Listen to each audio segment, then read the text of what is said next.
Hello and welcome to another video. Today I have a good video just for you. Today I wanted to talk about um, 3 principles for a godly life. And I have to look down at my notes. But 3 principles for a godly life. I decided that, I found out that when I use these principles and they seem to work, the thing about the scriptures is that once you read the scripture, you have to meditate on it. I talk about meditation a lot because that is how the word of God is going to get into your heart. And you will become more like what the word says you are in Christ. So today, just in case there is some new viewers today, some new watchers that are looking today, who visited my channel today, I want to say hello and thank you for stopping by. Today on this channel, I talk about the Word of God, and it comes from the Word of God. I try to bring a scripture to it so that I am not just talking and telling you what I think or feel, but what the word says. And then you can take the word and you can learn it for yourself. You can get into it and begin to know what you have in Christ. Now, this is for the believers, that these things, you must know Christ. You must have accepted Christ into your life. I'm not saying that you can't read the Word of God. You could read the Word of God and not be saved, because we've all read the Bible and weren't saved at one point. So today, I just wanted to bring to you these 3 scriptures that seem to change my life. And number 1, the first principle is to seek God with your whole heart. I say your whole heart. What does that mean? It means that when you seek the Lord with your whole heart, you're wanting to know what God is saying in His Word for you. And you want to get into the Word and really seek out what God is really saying in His Word. Not just a fly-by read. You know, sometimes we just read to get our quota in, or we read to get that feeling of, oh, I feel good in the Lord, because the word of God is going to make you feel good. You know, you start to read it, you start feeling the anointing, you start feeling the presence of God. When you read the word, you're going to do that. That is why you have to keep continuing in the word. For the Bible says, you are my disciples when you continue in my word. So I believe these 3 principles are going to help you today. And like I said, for number 1 is seek God with your whole heart. Jeremiah 29:13 says, and ye shall seek me and find me when you shall search for me with your whole heart. See, right here we see that in Jeremiah, he's saying, when you seek me, you'll find me. But it's when you search for me with your whole heart. You've got to spend some time with the Lord. You have to make that time to hear what God is saying to you. So that's principle number 1. But I found that very helpful. I realized that sometimes we're not seeking God with our whole heart. We just want Him to fix it and we moving on. But we can't do that. If you want to have a vibrant relationship with the Lord, if you want to stay in His presence, to hear Him, allowing the Holy Spirit to lead you and guide you and show you things, you're going to have to do something in the Word for you. The Word is for you so that you can grow. It is not, you're not reading the Word because it's going to do something for God. No, it's going to do something for you and for your learning. It's going to strengthen you. It's going to deliver you. It's going to set you free in things that maybe you thought you weren't. You know, sometimes we don't see that we're in bondage or we need to be delivered.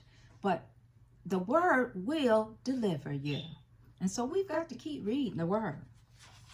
So number 2 is this. It's become unmovable.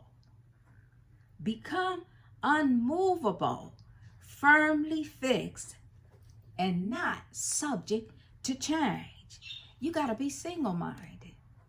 You got to focus your mind on the word of God. And you can't let what nobody else says, what anybody says. Because there's going to be people who read the word, but they haven't got the real revelation of the truth of that word that they're reading. Not saying that God doesn't withhold truth from us, but sometimes we just don't get the revelation when we're reading the scripture. Or sometimes we take it out of context. And so we're saying something that we feel in the flesh of us, our, fleshly being, we understand it. And then there's where the arguments come in life. But that's another video. So you have to become unmovable. Listen, be firmly fixed. How do you stay fixed in the word? You stay fixed in the word by coming to it every day and saying, Lord, what is it you want me to learn today? And speaking to the Lord as you go throughout your day. And meditating. I love meditating. Meditating is simply thinking about what the word says about you and about who God is. And there's meditating. That's wonderful. But we have in Romans 4:20 that says, he staggered not at the promises. Who staggered not? Abraham. Abraham, he staggered not at the promises of God through unbelief, but was strong in faith, giving glory to God. You see, he didn't stagger at the promise. He didn't sway back and forth like, oh, is it? Or I don't know. Maybe I'm not saved today. Oh, maybe the Lord ain't, true to his promises. Don't do that. You say what the word says. And I found that to help me out. Not happen, but to help me out. It says that he staggered not at the promises of God through unbelief. Sometimes we can be in unbelief because of the things we're watching. Some things that are not godly, things that we used to look at as Christians, we still looking at it, or as believers. Because people call themselves Christians, that's Christ-like, but they don't walk Christ-like. And so believers, Believers are sometimes looking at movies, looking at things with our eye gate that we shouldn't be looking at. Even some things that aren't even bad things. It can be us looking at too many videos on crafting or something on YouTube, and we're just spending too much time in that.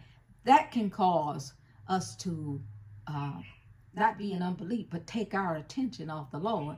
So if we're doing things that's going against the word, like looking at secular movies, secular music, and that stuff is singing against the Lord. It's not giving God praise. I don't hear any songs that say, thank you, Father, you're great. So we have to watch that. And again, there is no condemnation. You see, we've got to know Christ for ourselves. We have to be single-minded. And if I have to say it in every video, I will say it.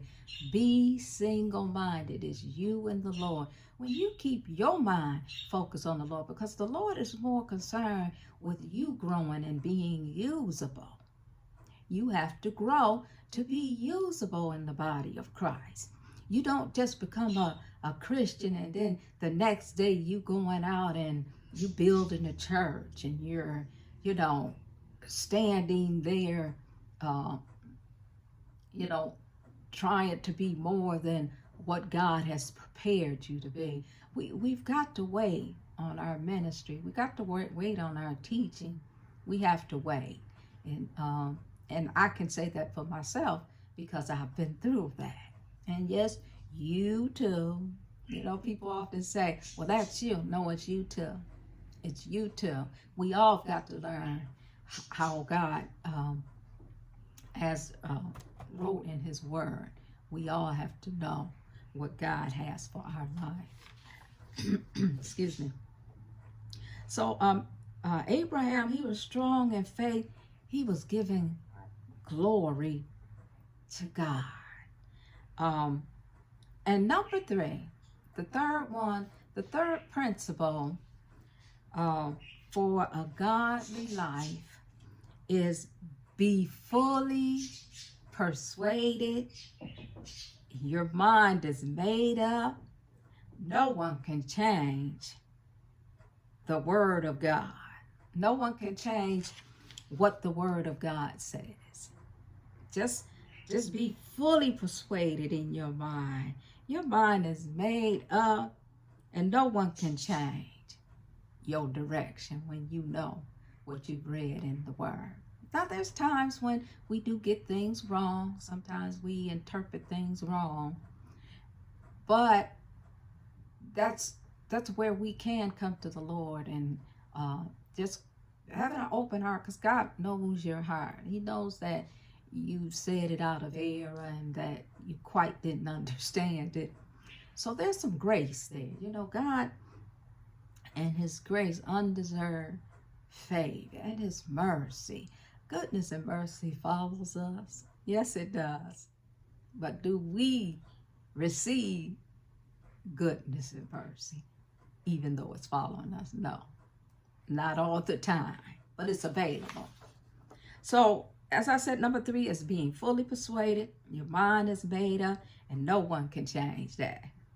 And so in the scripture here I have is Romans 4:21. It said, and being fully persuaded, talking about Abraham again, that what he had promised, he was able also to perform. So we've got to see where if God promises us something, because his promises are yes and amen, that he's able to perform it. So in this video, I hope that you've gotten the 3 principles for a godly life, and I'm sure there's more scriptures that are in here pertaining to that, but I'm only giving 3 scriptures today. I hope that you will subscribe to this channel and leave a comment down below and ring that bell notification so when my videos are available, you will be the first one to get it. How great that would be, you being the first one, right? Amen. So thank you for joining me, and I hope that you have a blessed day in the Lord. I will. Amen. Bye-bye.